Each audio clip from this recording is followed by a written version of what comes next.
just sent me a message. We're here. Brilliant. Right, we're on. Good evening, everyone. We are live. I'm just going to go and find Mr. Rhys. Waiting for Rhys is like waiting for, I don't know, Christmas. Hugh joins. Hello, Hugh from Wheels. Title of this should be "Watch a Maris Piper Use a Computer." No, I literally just go in the thing and invite people in, but I'm not sure if they need to be in the group. He turned up to the drifting thing about an hour late. He messaged me. We went to Alton Park. The briefing was at 8. He messaged me about 9:30 and went, "I'm nearly there." Brilliant. Here we go. Right, now let's invite you in. Oh, hang on. It's all scrambly. Here we go. Fucking yeah. Mate, hello, you alright? What's happening? Look, we've got the old setup. Wait. What are you doing? I don't know, really. Just setting this up. Look at that. There's Dylan. This is my right-hand man. Hello, mate, you alright? About yourself? I'm trying to get the old... I'm good, mate. You guys have got to sit way closer than that because you're really quiet and really echoey. Oh, there we go. A quick rearrange of the furniture. How you guys doing? All right? Very well. Very busy. Very well. Yeah? Yeah. We're just... even closer than that if you can. Literally get right in. Hello. You almost want to be like... You want to be like arm's length. You might have to like cuddle, like put your arms around each other or something. We live together, so it's okay. Yeah, are you in the same bubble? Of course. Come on. How you guys doing? All right? Very well. We're just... what you guys? New ceiling. Yeah. What's that? Like MDF? Was that MDF or like some sort of board or something? Yeah, 12 mil MDF. That is lovely. 12 mil, mate. No expense sped. Not on this one. Yeah, no, that's ready for our new lighting system going in tomorrow. So. Was that for like detailing and stuff? That's it. We've got our ramp behind us. We've got our track car. Proper job. A new track car. Right, new track car. So we've got an ST at the moment. Just turn you around. Yeah. Oh, nice. So that's our new little toy to play around with. It's got a stage 2 already on it, or something. Of course it has. Yeah. So stage 2 has got like a Miltech catback system. But we're just going to strip it out. Maybe go for like a stage 3 or 4 on it, or something stupid. Get some. I'm back. Oh, hello. Oh, so yeah. I thought you disappeared again for a minute. Oh, that's cool. I know. I was about to like go down the rabbit hole of what the different stages are and all this sort of stuff. What I normally do is I wait till about a quarter of an hour in before I get whoever I've got on to introduce themselves. For the viewers, do you want to quickly introduce yourself and say what it is that you do? Go on, Dylan. You go first. Nah, it's all you. Go. It's all you, man. It's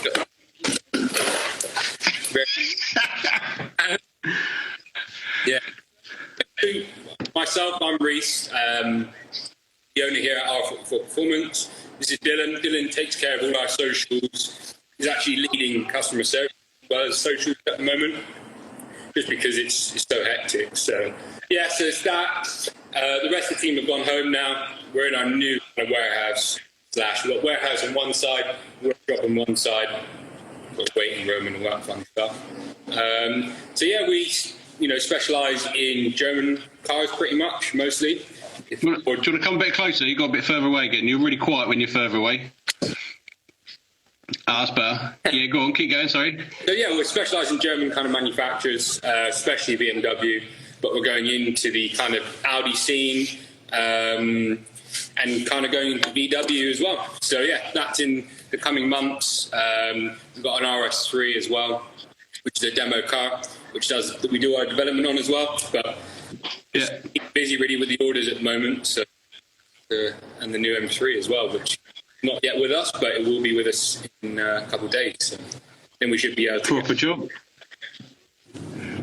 I'll get onto your info in a minute. So, so you do like performance mods and like kind of what's the word? Oh, Yeah, we do anything. Cosmetic stuff. Cosmetics, performance, anything you want, from detailing. We're trying to become a kind of one-stop shop. You don't need to you don't need to place 3 orders just for your weekly shop for your car, for example. You can buy your mirrors here, you can buy, I don't know, your suspension, and you can buy your detailing stuff. So yeah, that's pretty much what the aim is, and we're really building up our stock, and that's key for us, just having a load of stock on the shelf so we can just turn around as many orders in a day, get them out. So yeah, that's what the aim of the game is, and we seem to be doing all right at the moment. Oh, mega. Oh, that's really good. You picked up your brand new M3 on Saturday? So yeah, it was Saturday. Kind of did a collection with Paul on the Thursday. Yeah, I watched it. Yeah, I didn't realise you were getting it. Yeah. Got the new kind of G80 M3. It's not with us at the moment, but we should have it by the end of the week, so we can do more content on it. But yeah, it's amazing. It's like beautiful. Such a nice car. But yeah, we got ourselves doing development on it in line with our kind of in-house brands, doing the kind of exterior styling, carbon, as well as the interior parts.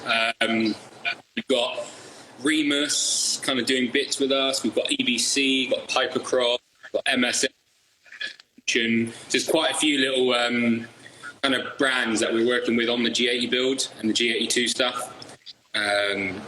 Any quick question? Obviously, everybody's asking any plans for like the front grille, but I think once you see it in person, you will think, actually, I like the grille. In my eyes, I think it's on the road. You can tell the difference between like a normal BM to the M3s and 4s. Obviously, the new kind of 440s and stuff have a large grille, but it's completely different, I think. And in person, it doesn't look like it's way smaller. It looks a lot smaller, and the car looks a lot better, but I think if you're buying an 80, 90 grand car, you don't want to spend 5 grand on a new bumper. Sure. It is possible. We do have the factories and the connections and the design team, but I just don't think I think people will end up just wanting the car and then do the other stuff. It's a big investment to go put front bumpers on the car, and just don't think it's needed. I think once everybody sees it. So there's already people developing a new front bumper for it? I think there's going to be probably people out there, because it's got to be done, right? Everybody's talking about it, someone's going to do it.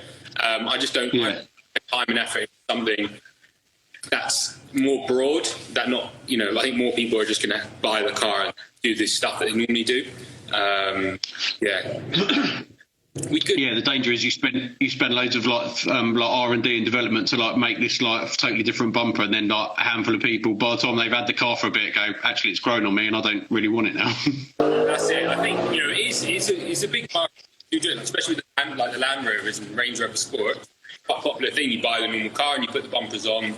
You've got Urban Luma, you've got all the other one, Khan stuff. But I just don't think it's the market for the BMs. People will kind of see it as kind of some heritage in there and go from there, really. But in person, it looks so much better. Yeah. I think it's all about the right angles in photography. Like when you take photos of it, it's all about the right angles, and people... I feel like the reception since the photos that we've released has been a lot more positive than some of the photos that BMW released on the early doors. People were like, oh, that's disgusting. But in the comments on like ours and Paul's, you've seen like some happiness there rather than... Yeah. I think it looks more on like a lighter colour, because the grille is black. On a lighter colour, it's like really, really prominent, and like a darker colours like black, you can't. It doesn't really kind of make the statement. But like on your car, and like those kind of middle of the road kind of darker colours without being black, I think it looks a lot more subtle. It looks nice. Yeah. I think what they've done, like with this kind of made, it looks nice because the mix between gloss black and soon carbon as well, to that like light grey, which changes. Like when we were in the showroom at Park Lane, it's different to when we were on the street, which is quite cool. Okay. It's dark, it goes lighter, but it's still lighter than like a Porsche crayon colour. But then I think a little bit lighter than, or darker than the Porsche crayon, but lighter than the Nardo grey. So, yeah. Yeah, it looks nice. So, how much have you driven it already? Nothing really. We're just sorting out some final bits. We've got like a tracker and stuff going on before we kind of go out. But yeah, once it's back in action, like once it's here with us, we'll be straight away doing as much as we can.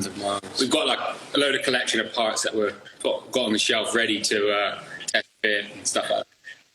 So this is what I was going to ask you. So obviously you want to modify it, but it's a brand new car. So you can't get bits for it. So how do you modify it when the bits don't exist?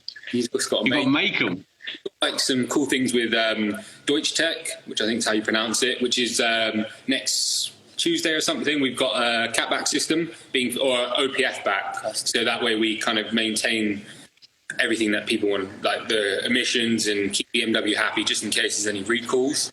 So we've got the OPF system, and then that'll be Rhys in the coming months as well. Then we've got like spacers that are on the shelf already, because like the stud and board pattern's the same as on all the modern G series vehicles.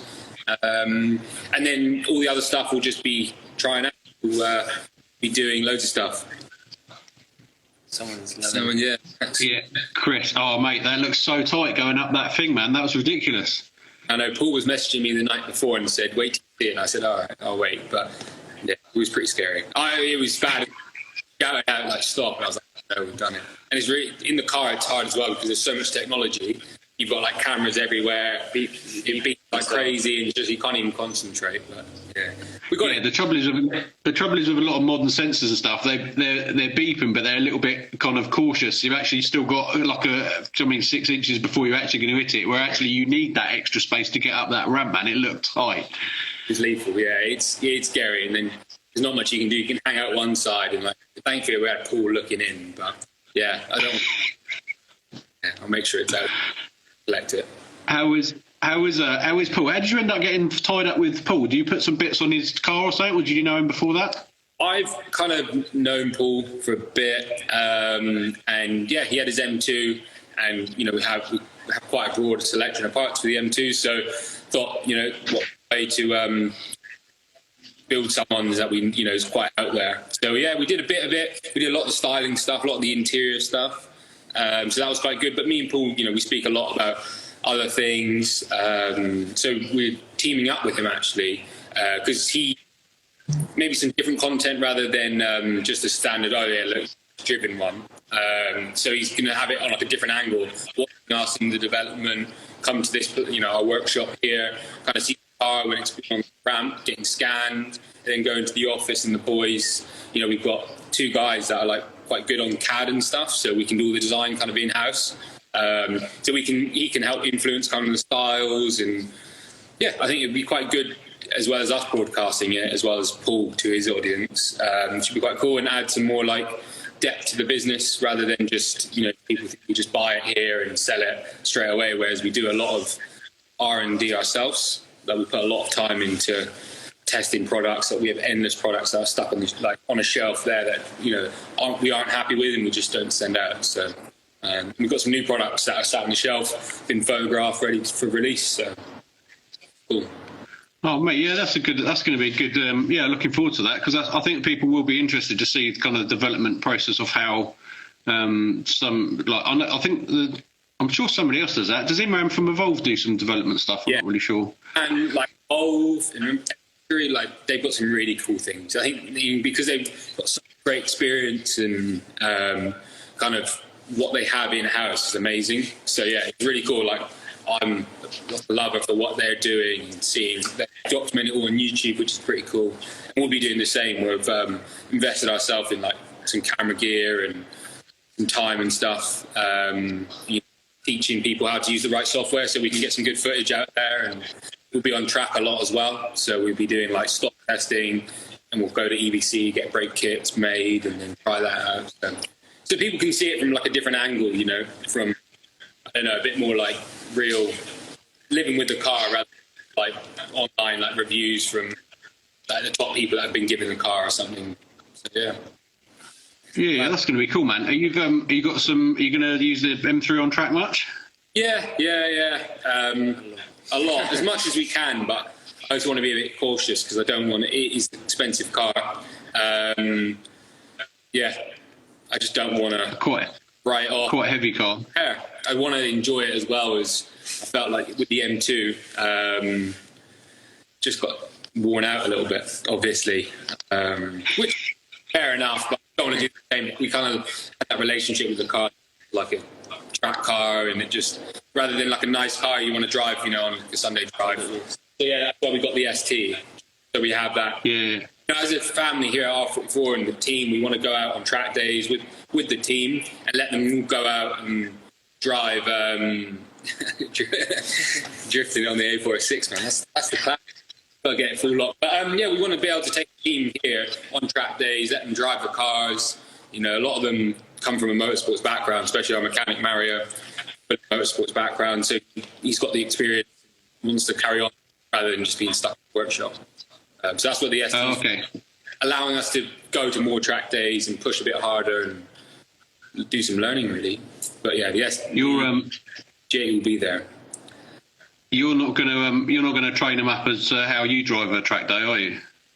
More than welcome to. You know, someone's going to end up on their roof if you train them up. Yeah, that's true. Yeah, I'll let them just find their own roof. Yeah. Maybe you take them out. Maybe you take them out at the end of the day and say, "This is what you could have won." Yeah, this is how drift. Yeah, I just can't wait to. We've got a track day on the 29th, I believe, the first one. When the track days open, which will be good. At Bedford, quite an easy track, nice and flat, nothing too scary, loads of runoff. Hopefully, they don't use it, but you never know. What? And you're doing that in the Fiesta? No, G80, of course. Yeah. Are you taking the M3? Oh wow. That'll be done. Yeah, I think the first couple of track days would just be like M3. Oh mate, are you gonna have it like running in all like first service and stuff by then? Yeah, I think running in service is booked in for Monday next week. How many miles you got to do? 1,200, I believe. On the weekend. Yeah, on the weekend. She's like Scotland and back or something. Yeah, pretty much, but maybe Wales, a bit closer. Same kind of content. Oh mate. But illegal, yeah, or drive works long every day, so we can use it. Does it invalidate the warranty if you do like 25 launch controls before you the first service? Sure. I don't normally use the warranty. I have to do it myself. We've just got to deal with it. But yeah, no, we'll definitely take as many as possible. And we want to do some testing, you know. I want to test the car because we have a lot of brands that want to work on it, but I want to feel the car before it's been modified. So then when, you know, a new customer comes to us and says, what do we recommend just for upgrading the brakes? Tell them instead of us, oh yeah, well, we don't actually know how the stock kind of works. And they've got a good stock system. Good shout, yeah. They've got like the brake boost, you can up the pressure as well, so you can make the brakes more aggressive. The front are bigger. So I want to understand how it all works first before we go and put braided lines, new pads, maybe a big brake kit on the rear as well. Yeah, I'd never thought of that. Yeah, to like change a whole load of stuff. And you go, how much better is this than stock? You're like, I don't know. We'll end up, you know, we'll change, like with springs, like me personally, I've tried I-back springs, H&R on the M2. That way, if customer calls, or if like I have to teach one of the team members on how to help out to customers when they call up, like what would work best for their kind of scenario. If they have a weekend car, they might daily on their I-back. So I think that's key, you know, for customer service, just to have hands-on experience, kind of with. Yeah, no, that's a good shout. Let me go into. So yeah, touch on your. Oh no, let's go back to your Fiesta. You say at the moment it's a stage 2. What does that? I don't. Yeah. People bark on about stage 1, stage 2, stage 47. I don't know what the different stages are. We're not too sure. We bought it. It was quite an experience. Me and Dylan after work, we just were wanting it. Oh, you keep cutting out. There we go. We just had a ST for a while, so we found one that was going for a good price. So we went down to Gillingham and collected it, not knowing much about the car. We just went after work on his way home, dropped us off. But then the clutch was going as well. So on the test drive, which was scary. But then, we bought it, and then second we got on the motorway, the clutch burnt out. So it took us 4 hours to get a recovery truck. Oh, dude. We ended up getting home at like 3 a.m. or something. up and out at like 7 o'clock, you know, standard. So, but yeah, thankfully Mario, before the ramp came, he jacked it up, got the clutch changed on it. Now it's ready. But yeah, at the moment, from what I understand, from the clutch works, which is good. And yeah, I think we'll just do the main mods like suspension, brakes first, then drive it. Again, we want to do the same. We want to understand the car. I actually had one before, which I built full stage 3 like track build. So I want to kind of do the brakes and suspension so we feel safe and we can drive as how we want, and then we'll upgrade the speed and the next parts. But yeah, it's been alright. Awesome. What is stage? I'm a bit old. So what is stage 1, stage 2, stage 3, or what? I don't know what. So I think they're 180 brake from standard. I think stage 1 is like 200, 214, and stage 2 is about 250. And then stage 3 is about 3. Stage 3, you have to change the hybrid turbos. You have to change the turbo unit. Mostly just the internals, but when you buy them, it'll be a full unit. As well as you need you need an intercooler and all these good things for stage 3. And stage 4 is about 400 brake.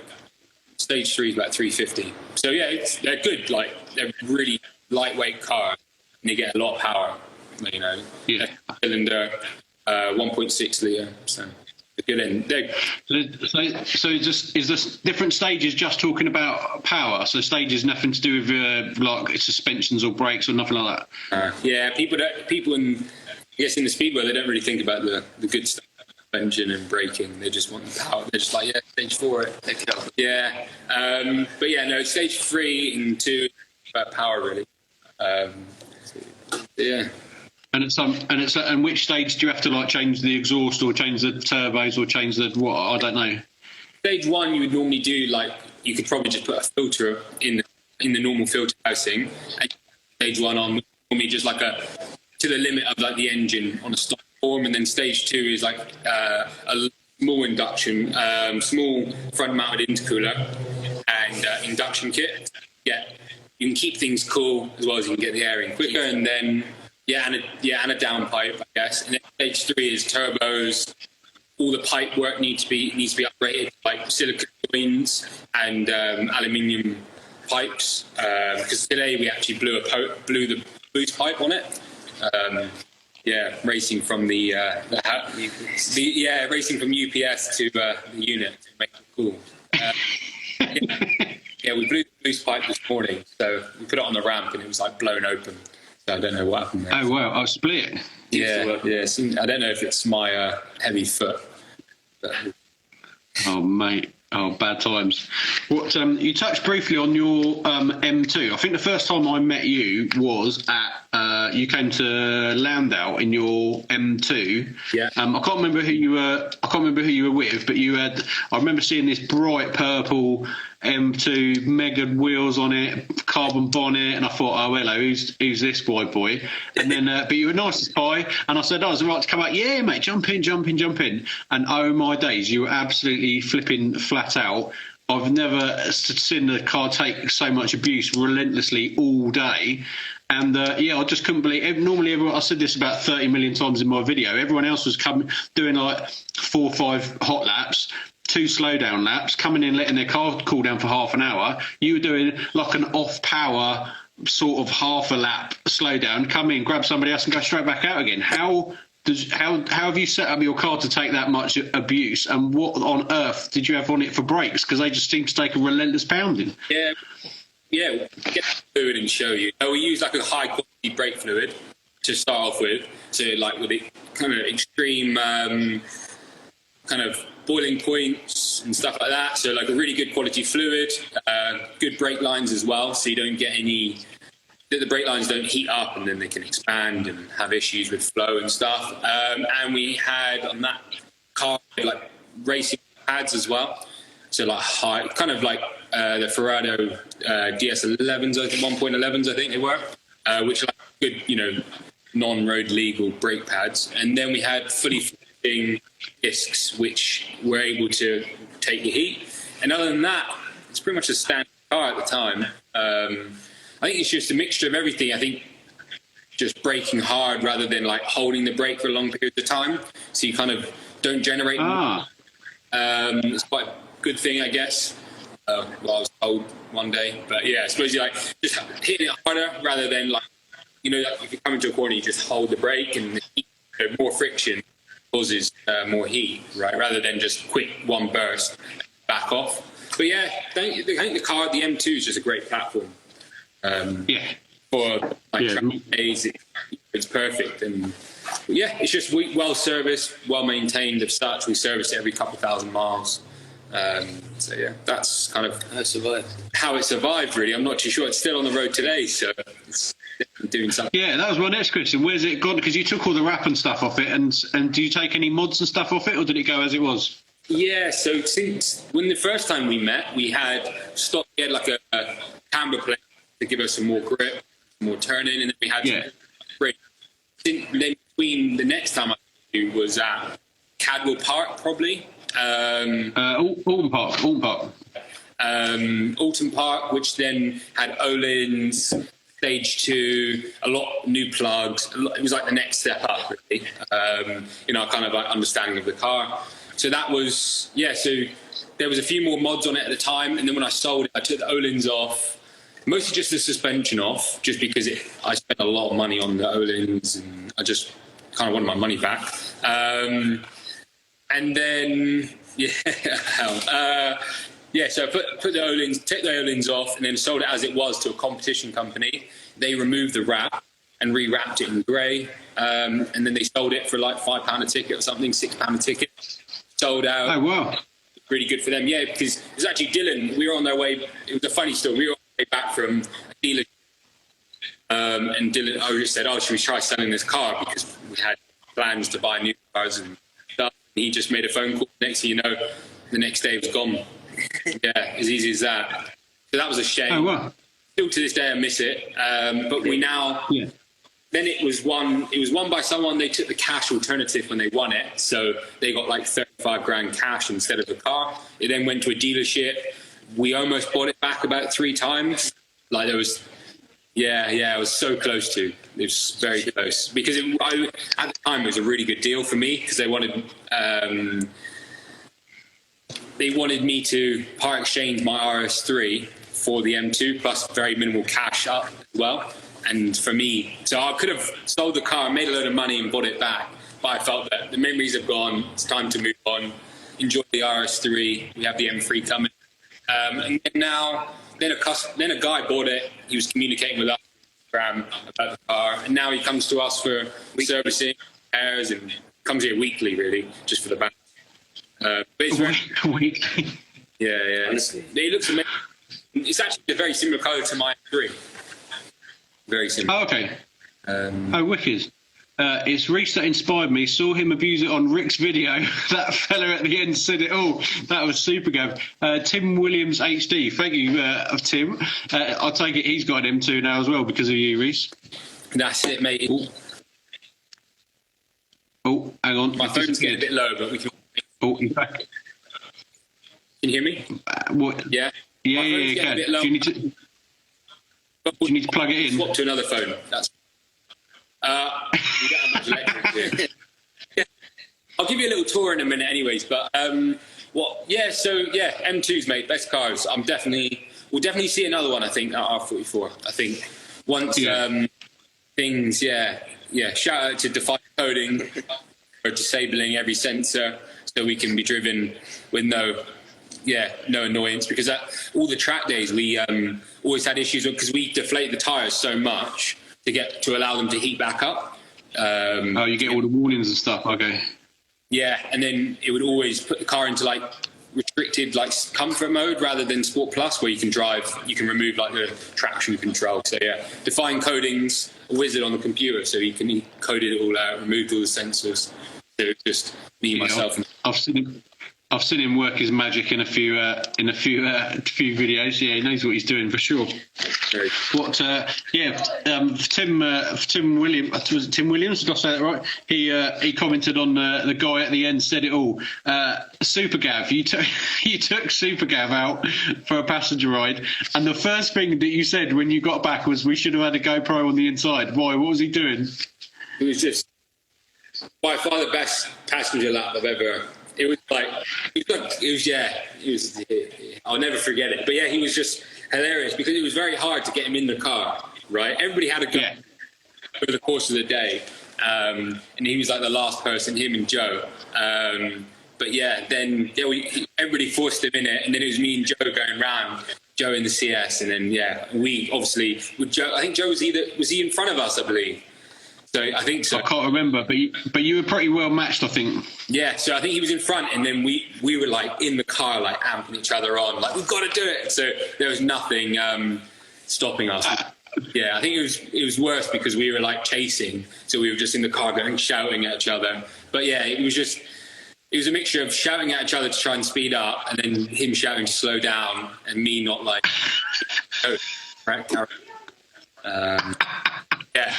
Oh man, yeah, it's all a bit last minute because otherwise I would have chucked a camera in there. But it's I think it was getting towards the end of the day. I think the day was it was right at the end of the day, and I'd literally been singing your praises all day. I was like, you've got to get out with Rhys in that M2, man, because it's not just a normal M2. And I'd been in about 2 or 3 other M2s on the day. In fact, I think some of them were competition ones, and yours wasn't even a competition one, was it? No, just a standard M2, which. Standard. Yeah. Yeah, I think the M2 comp with a bit modified like engine and stuff is a bit superior, but yeah, the M2. Yeah, what's your opinion on the? Oh, yeah. That was sensational. I can't wait. Hopefully, we do it again. Hopefully, in a couple weeks, we can get back out. Sometimes my comments freeze and then they keep going again. I've just suddenly realised I've got loads and loads of comments on here. Let's do it. I'm such a rookie. Rick, what's your opinion on the new G80? I'll be honest, I really like it. It looks super smart. Car Mad Dad's on it as well. My worry with all these things is just stuff keeps getting bigger and bigger and bigger and bigger. And the M3 looks like an M5 from 10 years ago. It's true. They just get massive. Yeah, it's quite scary to drive. Like I'm not used to I've got a big car as a daily driver as well. But it felt huge. It just felt like I was like in an armchair. You drive it, but a very nice armchair. A very nice armchair, yeah. That's almost my biggest bugbear. Stuff's just getting so massive. I've got a 25-year-old Honda Civic, and you could fit my Civic in the boot of the new Civic. It's bigger than like an old Accord. It's massive. Yeah. I'm like, I want like a little small. I just think, I don't know. That's almost my biggest. How's it go, Rick, Dylan, Rhys? Hello, Liam. Everyone's like jumping on now. Yeah, Liam. Carbon.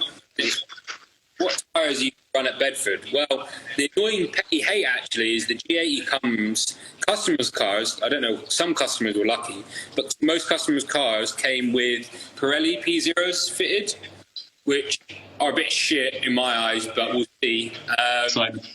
But we are building our own fully forged wheels with a company called West Forge. So,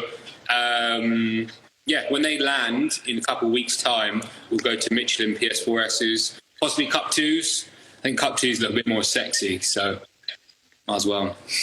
The thing with the 4Ss, you could, I think, if like a 4S, you just leave it on there all year round. The moment you go for something like a Cup 2, then you've got to think about having like a winter tyre. Whereas I just run some old Pilot Sport 3s, I think, and I just leave them on there all year round. So they seem to be good in the wet. They seem to be reasonably good in the cold, good in the summer. They don't like blister up or anything. They were second-hand when I bought them as well. The tyres I got on my car, they came off a G80 Junior race car. They did one round at Brands Hatch. My mate said, do you want 4 tyres for £100? They come off G80 Junior because they're only 15s because my car's so old. It's tiny little 15s. £100 for 4 tyres. They're a little bit marbled up, but they literally look like brand spanking new. So the first time I drove them, because they're all marbled up, the whole thing's like whole car's vibrating. It felt horrible. So I just pulled up, done a massive wheel spin, got all the marbles off, and she was good as gold. Yeah. Funny enough, the West Forge is the company that's doing our wheels. He's just joined. So, what's the best thing you like about the new M3? The best thing, the interior is definitely it's the place to be. I'd say the interior is probably the best. Have you got the carbon seats? Yeah. The seats. Yeah. So fully carbon. Pretty much everything ticked, I believe, apart from the exterior carbon pack, because obviously we can do it here. But everything else, I just wanted to, the carbon seats are a must. Had all like the gimmicky stuff, like the laser lights, so like 360 cams. But most of it, because it's so modern, normally you expect like headlights because you want them for like photos and stuff. You end up getting like all this other stuff as well. So I didn't really know what, like in the video, you probably could see I had no clue what was on the car, because you end up just, when I spec'd it, you spec on like an iPad, it's big, and you're like, oh yeah, that looks good, yeah. But you don't really know.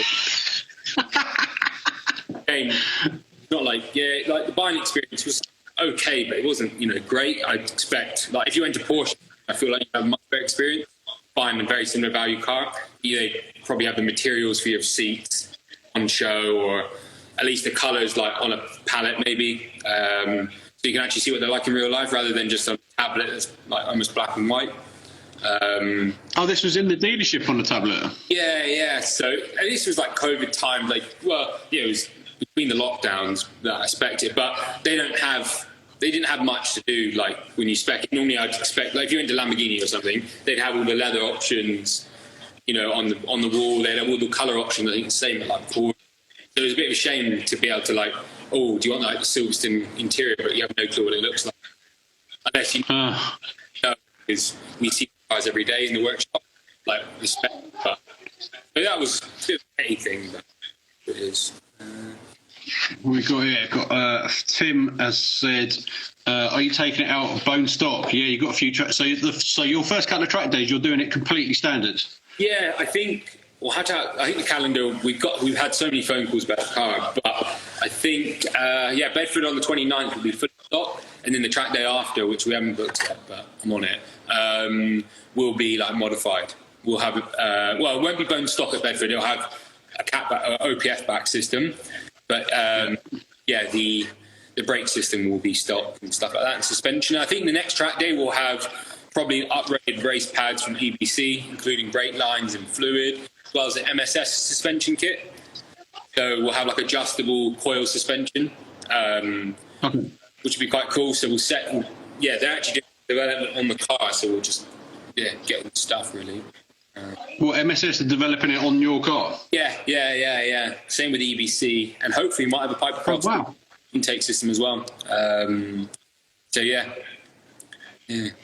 We've got an essay from Carl My Dad. Great choices on the spec overall through considering the difficulties. Anything you might have done different on reflection a week later? Honestly. Get an M4. Yeah, no. Honestly, arches. And I just think, and like on a business or like finance point of view, I think that M3 is always going to hold the value better. They have done in the past. I can already foresee that it's going to be the same because there's a lot of M4s on the market, a lot of like pre-orders available. There's a lot of dealers. Oh, okay. So I think that's a good thing about these. But yeah, I love the arches. There's an angle when you look at the back of the car and you just think, wow, it's like fat. But the F80 was the same. I was always a bigger fan of the F80 M3 over the whatever it is M4 of the same gen. They just, like you say, the arches just look mega, and there's something, it just looks. You'd think like the M4 would look cleaner because it was only a two-door, but actually there's something, I don't know. It doesn't look more busy, the M3. It just almost suits because it's such a big car. It almost looks better with four doors, I think. Yeah, no, I think spec-wise, I'm super happy. Like, it looks so good, and there's like little things that BMW have done. Like there's no like matte black plastic, which they found like previous cars. Like all the exterior car, like black, like plastic would be matte black, which is just shit. So everything's gloss black, which is nice. So contrast. Yeah, everything's Wheels were good. That's another thing that was a bit like expensive. Like I didn't know what wheels to go for. There was like a few options. I just went the nicest kind of looking, and then just full black because I don't really like the diamond cut kind of finish. Yeah. Black. I've never seen a car yet that black wheels don't look good on. I don't think I've seen a colour that it doesn't work. Yeah, so that's the thing. But one is a safe option, so I knew it looked good. We will have wheels coming in coming weeks, so yeah. Can't wait. You love it. Yeah. You love it. What I've made a couple of notes. So literally, I got in from like 6 o'clock, straight in the bath, quickly make some notes. That's it. When I was trolling, Sorry, say again. Oh, he's gone. Has he died? He said his phone was dying. Maybe he's died. Hang on, viewers. He's useless. He is useless. Oh, mate. What is he doing? Just rang him. Rick, did you expect your Honda to turn out so good? Mate, my Honda is brilliant. I literally bought it for a farm car. If you go on my YouTube channel, if you're bored, there's about a 10-minute video that I did for, or 5-minute video, I can't even remember how long it is, I did for petrol peds, because he did a lockdown challenge to everyone to do a car review on their video. And I went and did I'm just trying to get Rhys back in. And I went and did a little video on my car, and I basically bought it for a farm car. By the time I got it to the farm, I realised actually I was going to keep it myself. And I've had it for 10 years, been to the Nürburgring with it, I do track days with it, it's been to Spa, I drive it to work, I take the kids to school with it. It's brilliant, honestly. I absolutely love it to bits. It's Honda life, mate, honestly. The only thing you've got to battle with it is a bit of rust. But it's not too bad. I think somebody's undersealed it when it was about 5-6 years old, because it's still pretty good underneath. Cowboy Rhys. Oh dear. What other questions do we get? He's just ragging. Oh, Tim's just ragging. Thank you, Tim Williams. Honestly, he obviously didn't get a memo. I said to him, make sure you're on just before 6:30 and make sure your phone's charged up. So he joined us at 6:40 with a flat battery.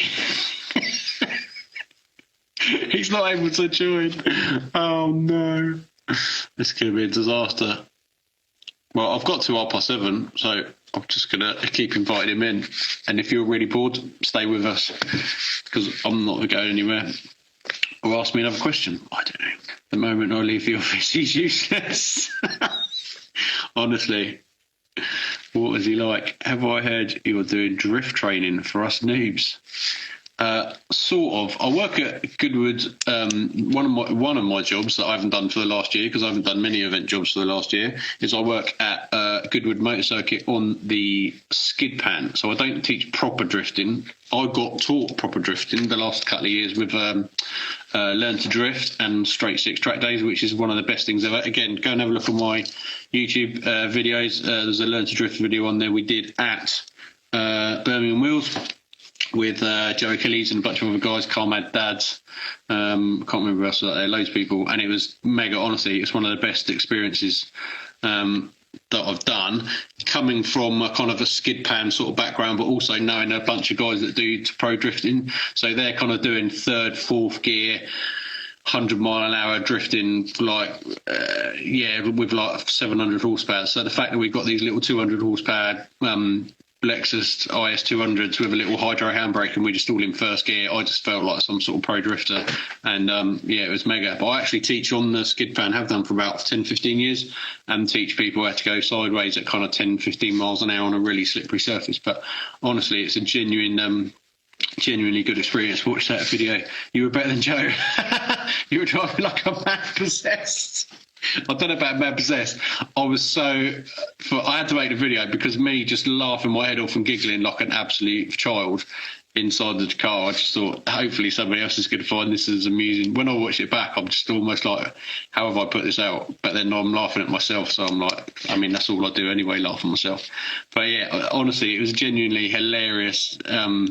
Like a video, but just the best time ever. At the moment you pitch the car sideways, hang on the hydraulic handbrake, you just feel like an absolute superstar. And once it kind of all settles down and you kind of balance the car, the hardest bit was then transitioning obviously then the other way, because instead of going from the middle to one way, you're going from all the way over one side to the other side. So it's balancing that kind of stored up energy and that kind of like pendulum effect. But anyone that wants to get into drifting, either come into drifting experience on the Goodwood skid pan. I think it's called Spin and Slide. It's really good. It's I think it's like £100 or I think it might be £109 now. They've just put it up. It's Yeah, so I think it's like 1-to-1 for like 55 minutes with an instructor. So you get like on a 5-minute demo at the beginning, and then the rest of it is just 1-to-1 with the instructor. And you kind of learn oversteer, understeer, and if you've got time at the end, you normally do a bit of like J turns and donuts and that sort of stuff as well. And it's like genuinely, it is a really, really good experience.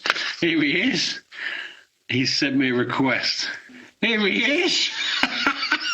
You know. Sorry about that. Mate, what are you playing at? Oh, You mate. got... Yeah. My phone ran out. That's all. I've been having a little chat with the viewers. Yeah, you know. I'm definitely wanting to get some I lessons. had to update the phone, but I'll give you a little tour if you want. Do you want to see the place? Yeah, do it. Yeah, you've got about 5 minutes because I think after about an hour, Instagram cuts off. But yeah, give us a little tour. Well, it's quite zoomed in, but so this is our That's workshop. all right.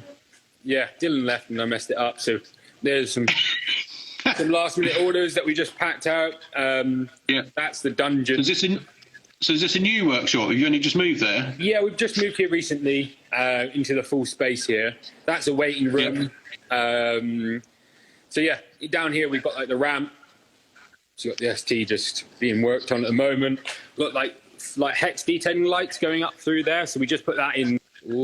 Some on the walls, and then you've got the workbench and the tool chest, and then we go into like the good part, you know, where we hold our stocks. Not the tidiest because we're flat out, but you can see, we hold, you know, Wow. stocks. We've got like a mixture of like mirrors and grills. We've got all the shift stuff, like our steering wheels that we do.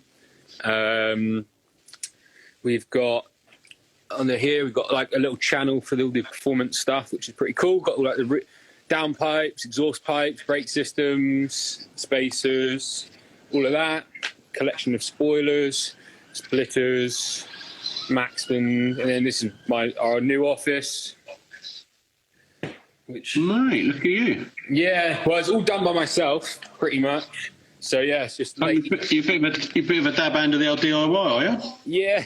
Well, I was in the motorsports trade, and then I was in construction. So, but yeah, we've got these this is a little sneak peek, fully designed in-house kind of diffuser, which is pretty cool. What's that for?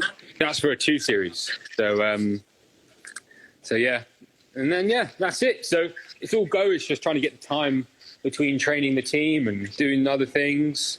Got a nice calendar. Keep it updated. And upgrading your phone so you can do Instagram lives. Yeah. Finally updated the phone. But yeah, so that's a little bit our place there. Ooh. And yeah, we should have it done by. Well, we should have here done by the end of this week. We've this ceiling goes in, then we do start on the next ceiling where there's spotlights and stuff like that. So yeah, it's just busy. Busy, mate. I'm really pleased for you, man. Your business seems to be going from strength to strength, and I know you graft. Obviously, you're part of your thing is doing 20 million track days a year for testing and development. Yeah, and then 1,000 hours on the other side. But yeah, no, it's everybody. You know, all our team put a lot of effort in, which is amazing. So how many guys have you got working for you? So it's a team of 4.5. 4.5. 4.5, yeah. The half guy's part-time, so... Okay. Oh, you haven't got a child working there or something? No, just Dylan. He's pretty much like quarter person, but we give him... Quarter person? Yeah. But yeah, it's just the 4 of us. And yeah, it's been good. Everybody just puts... Yeah, we've got really good... Everybody just works really well together, which has been nice.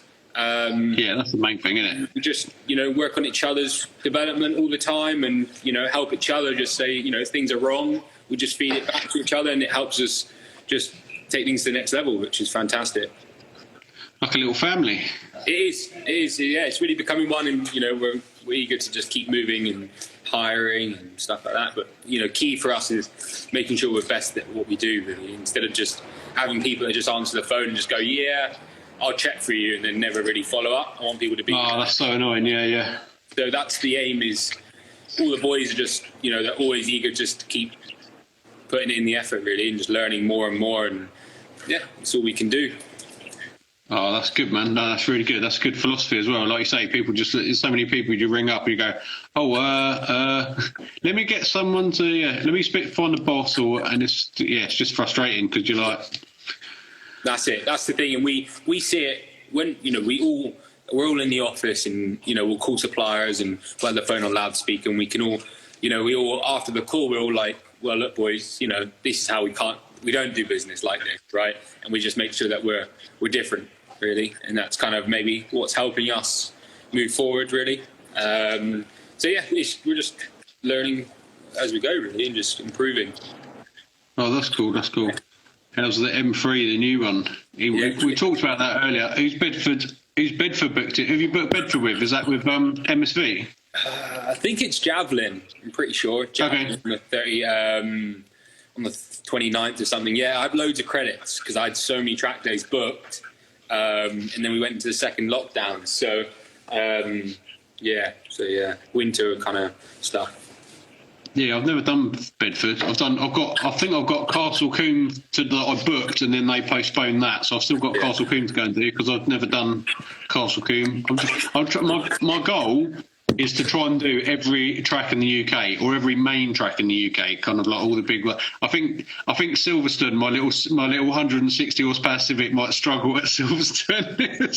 But I'll be like checking the watch as I'm going down the straight, as I'm getting like blitzed by everybody else. Yeah, no, that's what we did with the M2. I never had the chance to do it when I was in my other job. Have the opportunity. So it's we have it now. So we just did as many track days. And we didn't just go back to the same track and do the same thing. We wanted to get same. We'll be doing I'd go back to Alton Park. That was mega. Yeah. Alton Park was good. Cadwell's one of my favourite. Cadwell's good, yeah.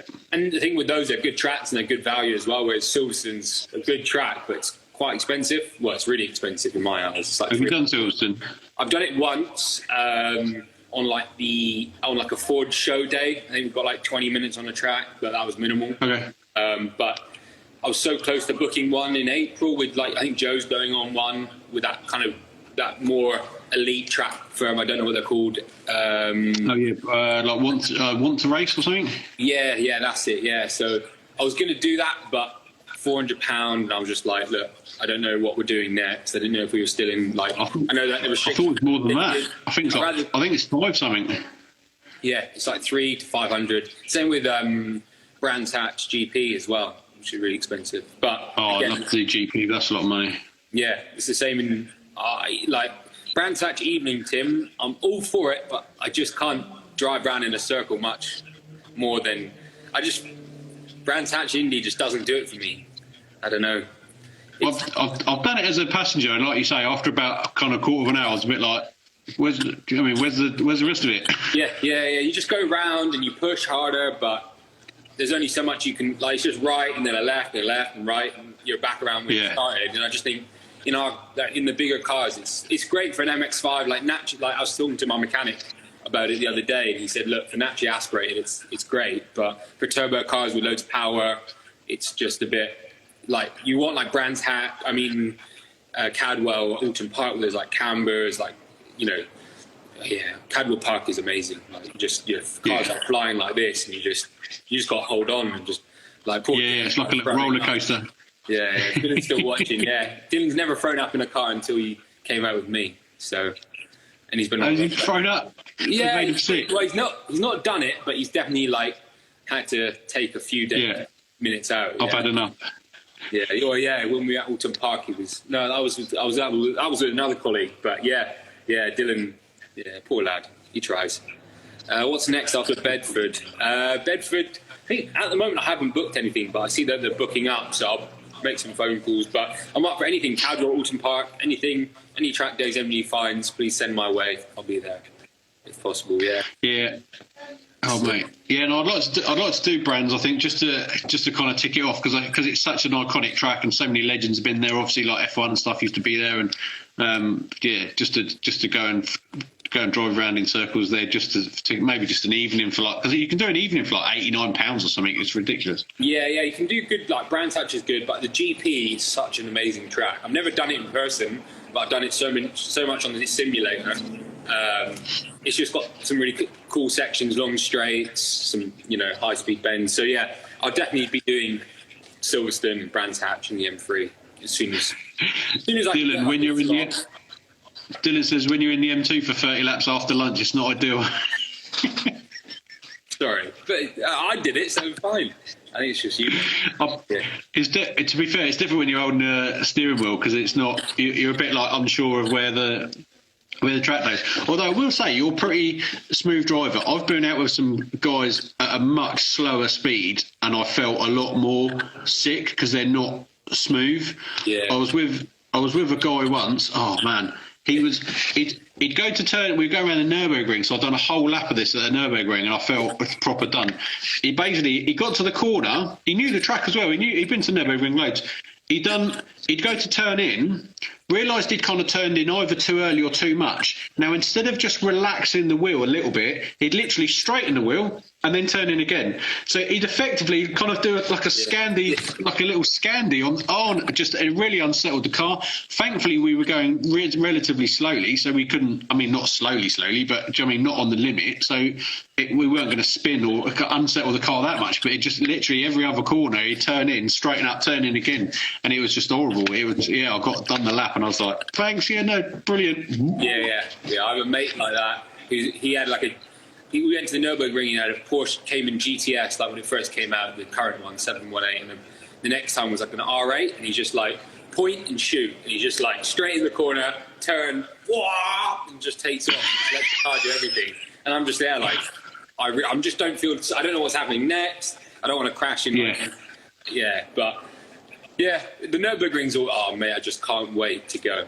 Like I did the first year in like maybe 3 or 4 years. I didn't go last year, which I'm sure it's not the end of the world, but it's emotional. But second we can go will be me and Dylan and the team. I'll hopefully take the boys here as well. We'll just shoot out down like after work on a Friday, get the orders out, and let's get the weekend and get some beers going. I think it's great for team like morale and stuff like that, just being out and enjoying ourselves. Oh, you got on the weekend? You got on the weekend? Just do the TF laps? Yeah. Literally just the what's it called? The customer laps or whatever they're called. It's like Touristenfahrten, just when it's the toll road. Yeah. So we'll just second we can, and it's safe to do so. We'll drive out to the ring as a team, and just I think everybody's been, apart from one of the boys, one of the guys that Adam, who takes care of the website, hasn't been. So it's such an experience as a motor. Oh, I love it, mate. The sound of the stuff. Even Dylan can drive. Yeah, good mate. I don't care. Just get me there. Don't mind. As long as I drive on the track, I don't want to drive this 8-hour drive there. So, but yeah, it's amazing. The thing that you've just said is that the Nürburgring, we try and go to the Nürburgring every year, and then every other year we try and do Spa as well. Yeah. And Spa is all about the track. It's a mega track, but the Nürburgring is all about the trip. Yeah. So like the whole trip, like even the road trip there seems to be different because you're going to the Nürburgring, and then you get near the Nürburgring and there's all the nostalgia and all the different things and all the different viewing places, and then all the different kind of cafes and there's so many companies there. And my favourite bit on a ring trip, and like you might be aware of it as well, when you get within about kind of 5 or 10 minutes away from the Nürburgring and you spot your first kind of Nürburgring shed, and it's usually like an E36, E46, and it's got a couple of multicoloured panels on it. It's got a bit of Armco damage down one side. It's really low. It's got mega wheels on it, but it looks pretty tatty. But it's absolutely sorted. And whoever owns it just absolutely smashes it around the Nürburgring at every opportunity. And the moment I first see one of the ring sheds, we're about 10 minutes out from the ring. I'm like, yes, we're nearly there. I just get so excited. Yeah, no, the feeling being at the ring, like when you go out for it, like I presume you've had one of the steaks from that restaurant. You come out and you just hear these like, I don't know, like crazy engines all in the hills, and it's just I just can't wait, and it just feels nice, man. You can just relax, and everybody sees friendly, and you see some amazing cars as well. I just feel like when you go there, it's just pure heaven. So yeah. Yeah, it's just petrol heaven. Just petrol heaven. I've just realised we've gone over the hour. However, when I chop this into a YouTube video, I'll probably cut out at the bit where we were waiting for you to come on. Yeah. So it'll be about an hour. I think I said in the interim when you were trying to come back on, you obviously didn't get my message where I said make sure you've got your phone charged up. Yeah, I know. So you joined me with like my phone 10% battery. Yeah, I know. I have 2 phones and they die in like seconds because we're just off and on the phone. But yeah, next time what we'll do, we'll definitely do it again.